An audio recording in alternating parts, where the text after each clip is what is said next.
Bismillahirrahmanirrahim. Assalamualaikum warahmatullahi wabarakatuh.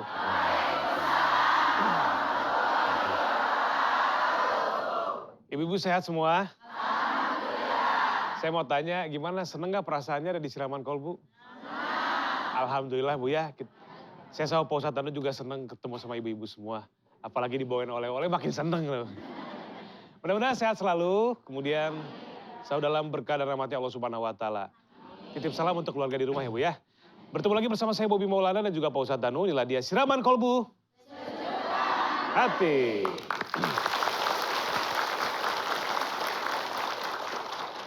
Saya mau absen dulu nih. Yang pertama dari Majelis Taklim Muslimat NU Comal Pemalang.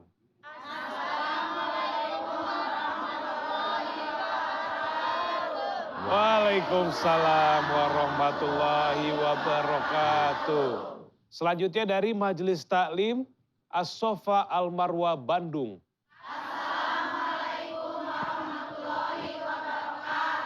Waalaikumsalam warahmatullahi wabarakatuh. Berikutnya Majelis Taklim Miftahul Jannah Sukahurip Indramayu.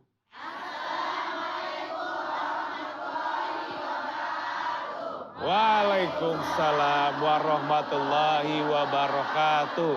Selanjutnya Majelis Taklim Al-Hidayah Cikampek.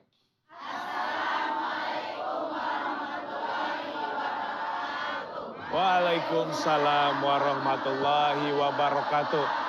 Bapak-bapak silakan berdiri ucapkan salam dulu Pak. Salam. Waalaikumsalam warahmatullahi wabarakatuh. Alhamdulillah ini kita senang banget ibu-ibu jamaah selalu membawa oleh-oleh ke sini. Mudah-mudahan berkah ya. Kebaikan ibu-ibu jamaah semua dibalas oleh Allah Subhanahu wa Ta'ala berkali-kali lipat. Mbak Sundel di kebun kokoa.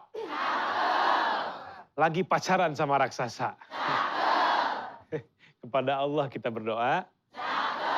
Mengharap ampun segala dosa.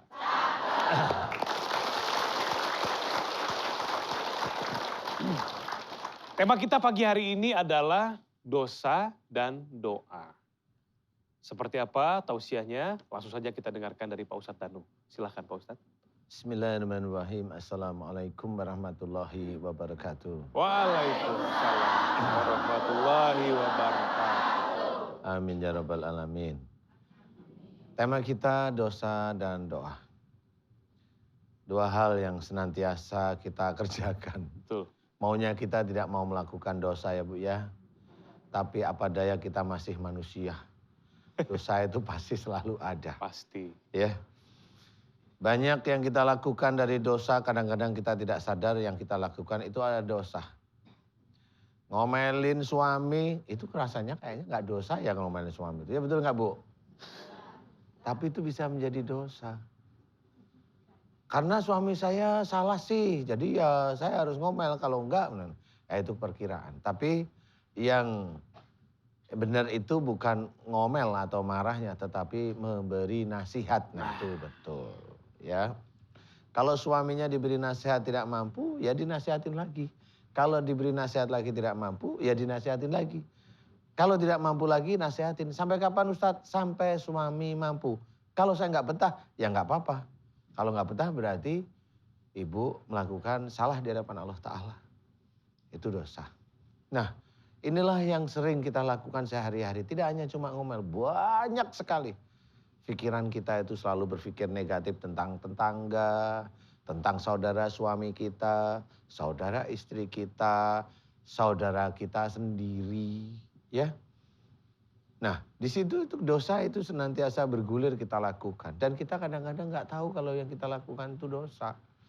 Makanya dianjurkan oleh Rasul, bagaimana Rasul itu membaca istighfar itu berkali-kali. Lebih dari 70 kali sehari. Nah itulah yang harus kita contoh itu memohon ampunnya. Wa tubu ilallahi jami'an ayyuhal mu'minun. Di sini kita disuruh tobat oleh Allah Ta'ala. Tobatlah kamu kepada Allah. Orang-orang yang beriman. Ya sudah jelas Allah itu mengetahui kalau kita beriman. Tapi Allah juga mengetahui kita yang beriman itu masih banyak dosa. Makanya disuruh taubat. Tobat. Nah, taubat inilah yang harus kita ketahui sedini mungkin. Sehingga nanti kita bisa mengurangi dosa yang akan kita lakukan. Terus diingat, istighfar. Mau ngomelin suami, istighfar. Mau ngomelin tetangga, istighfar. Ber. Mau ngomelin diri sendiri, kok ngomelin diri sendiri, kenapa?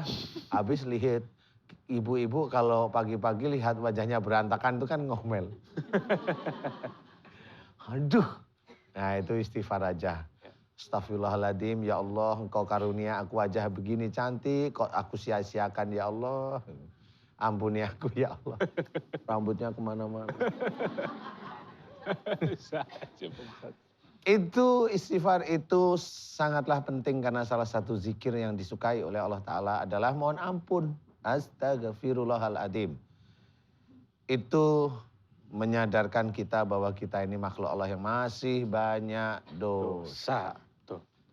Insya Allah nanti saya lanjut. Ya. Nanti kita lanjutkan lagi tema kita pagi hari ini tentang dosa dan doa. Mudah-mudahan bisa menginspirasi kita semua, bisa menjadikan bahan pembelajaran untuk kita semua. Bagaimana caranya kita berdoa kepada Allah, tata caranya seperti apa ketika kita ingin bertaubat kepada Allah.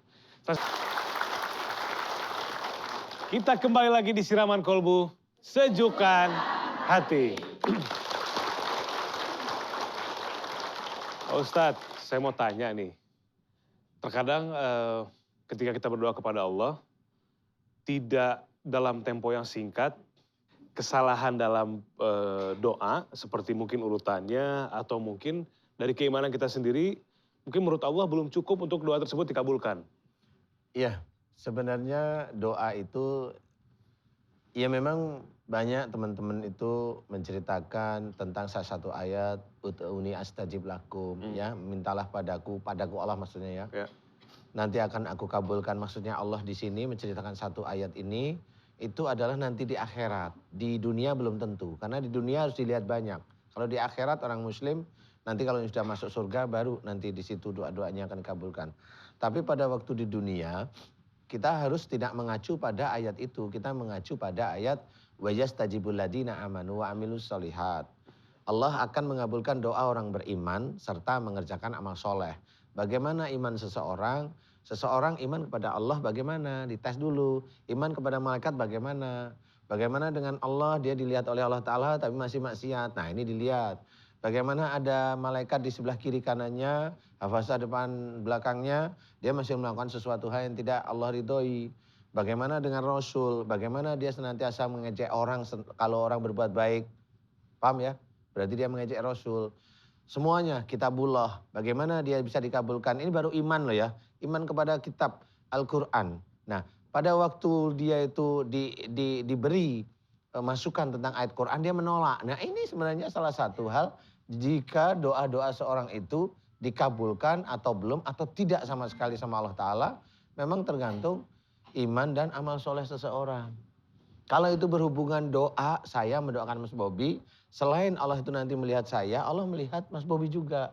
Bagaimana imannya, bagaimana kalau doanya itu, doakan Ustadz saya biar sukses. Nah, doa yang minta sukses ini sebenarnya doa yang barangkali menurut saya Allah itu belum tentu ridho. Doa kok minta sukses ya, Bang. Doakan saya mudah-mudahan saya istiqomah dalam beribadah. Nah itu bagus. Tinggal amin itu klop nanti. Nah, tapi kan doakan agar saya sukses. Doakan agar saya bahagia. Bahagia yang mana? Banyak sekali bahagia. Bahagia ketemu dengan seseorang, bahagia bisa bicara dengan bahagia kan banyak ya.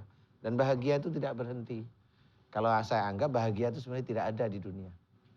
Adanya nanti di surga. Ya, betul. Hanya itu. Iya. Nah, mudah-mudahan ini bisa menjadi gambaran, mudah-mudahan nanti tema ini bisa dilanjutkan besok-besoknya ya. Amin, amin. Karena tema ini sebenarnya panjang. Iya, bagus. Orang itu pingin doanya dikabulkan, betul nggak Bu? Betul. Tapi jarang yang dikabulkan, betul ya Bu? Betul. Nah kita harus menelaah. Bagaimana iman dan amal soleh kita. Ya. Mudah-mudahan bermanfaat dan mudah-mudahan ada tema itu lagi. Amin, amin. Bisa saya jelaskan. Amin, amin. Allahu a'lam. Allahu a'lam. Terima kasih Pak Ustadz. Ya. Walaupun belum menyeluruh, tapi ini sudah bisa memberikan gambaran kepada kita bahwa kita harus sering-sering minta ampun kepada Allah, bertaubat kepada Allah, supaya apa? supaya doa-doa kita ke depan untuk kehidupan lebih baik bisa dikabulkan oleh Allah Subhanahu wa taala ya. Selanjutnya akan berikan tausiah ke berbagi ilmu dengan kita semua. Ini dia Ustadz Zaki Muhammad, tepuk tangan Ibu. Ustadz Zaki. Oke. Ya, siap. Alhamdulillah. Alhamdulillah. Bajunya merah, oi. Iya dong. Merah hati, merah marun ya. Merah ampla. Assalamualaikum warahmatullahi. Sehat ya Bang Kiai ya? Alhamdulillah Ustaz. Ada gimana Bang Bobi, sehat? Alhamdulillah sehat. Ini juga tadi udah dengerin tausiah dari Pak Ustadz. Pagi-pagi semakin seger, semakin semangat. Dengar tausiahnya dosa dan doa. Jadi merenung nih Pak Ustadz ya. Benar. Habis kita berbuat dosa, setiap saat kan kita berbuat Itulah dosa. manusia. Maksiat ya. Di Doanya antara juga. dua kebimbangan. Lanjut Pak Ustadz kalau gitu. Sekarang ya. Silahkan. Monggo. Ikan cepat, ikan gabus nih. Lebih cepat, Lebih bagus. lebih bagus. Silahkan. Bu, udah siap? Mau kemana? Assalamualaikum warahmatullahi wabarakatuh. Waalaikumsalam warahmatullahi wabarakatuh. Jalan-jalan ke Cibulan. Jalannya sama Bang Lala. Kalau mau doa kita dikabulkan, banyak berdoa kepada Allah Subhanahu wa taala. Bismillahirrahmanirrahim. Alhamdulillahilladzi khalaqal insana fi ahsani taqwim. Allahumma sholli fasalli wa sallim wa barik wa karim. Wa ala ali sayyidina Muhammadin. Sayyidil mursalina imamil mu'minina wal muttaqin. Wala haula wala quwata illa billahil aliyil. Bu. Bu. Iya. Alhamdulillah. Ada dua substansi besar yang bisa menghambat doa manusia dikabulkan oleh Allah Subhanahu. Apa substansinya? Yang pertama, hati, jiwa, mulut kita sering berkata kita cinta kepada Allah dan Rasul-Nya, tetapi pada prakteknya tingkah laku kita jauh daripada kewajiban dan sunnah-sunnahnya. Ketika kita sholat kita sering berucap iyyaka na'budu wa iyyaka nasta'in. Tetapi pada prakteknya kita lebih senang bergantung kepada makhluk yang namanya manusia. Lalu yang kedua, diri kita lebih senang bermaksiat daripada beribadah. Apalagi di zaman milenial seperti sekarang ini, Bu. Iya, banyak orang dikasih tahu baik-baik jawabnya ngeyel. Bener nggak? Bang, jangan judi ngapa Bang? Lah, yang judi kansa, ya. Duit sa. Urusan kalah menang urusan sa. Bang, jangan mabok ngapa Bang? Lah, kan yang mabok juga sa. Duit sa. Bak, jangan zina, yang zina kan sa. Urusan penyakit urusan sa. Emang benar itu urusan Anda, tetapi yang namanya judi, mabok, zina itu kan namanya maksi. Allah murka, turun musibah, itu namanya teguran buat kita semua, benar. Bu. Yuk mari sama-sama kita meraba dalam hati kita. Ini ujiankah, ini tegurankah, ataukah ini musibah? Semuanya tergantung bagaimana kita merasa. Intinya mari sama-sama kita memperbanyak ibadah kepada Allah Subhanahu. Haji Markum, dompetnya jatuh. Assalamualaikum warahmatullahi wabarakatuh. Waalaikumsalam warahmatullahi wabarakatuh. Pas yuk. Ya, pemirsa di rumah, ibu-ibu jamaah, mudah-mudahan tausiah kita pagi hari ini dari Pak Ustadz Danu dan dari Pak Ustadz Zaki Muhammad dapat membuka pikiran kita, membuka hati kita tentang betapa banyak dosa yang telah kita lakukan selama ini, yang tidak disengaja maupun yang disengaja. Kemudian sejauh mana kita berusaha untuk bertaubat, mohon ampun kepada Allah, dan selalu berdoa meminta yang terbaik, terus untuk kehidupan kita ke depan yang diridhoi oleh Allah Subhanahu wa taala. Mudah-mudahan kita selalu menjadi manusia yang kuat, yang siap dalam menghadapi segala ujian hidup, dalam segala permasalahan, dengan doa yang insya Allah mustajab selalu kita panjatkan kepada Allah ya. Setelah satu ini, ada narasumber yang akan hadir di Siraman Kolbu. Ibu-ibu udah pada tahu kan ya, di Siraman Kolbu ini suka ada narasumber. Nah, jadi narasumber kita ini akan hadir setelah commercial break. Itu saya akan kasih informasi sedikit. Jadi narasumber kita ini 5 tahun yang lalu mulai sakit. Lama-lama mulai kesurupan. Kalau kesurupan bilang membunuh bapaknya atau bunuh diri sendiri.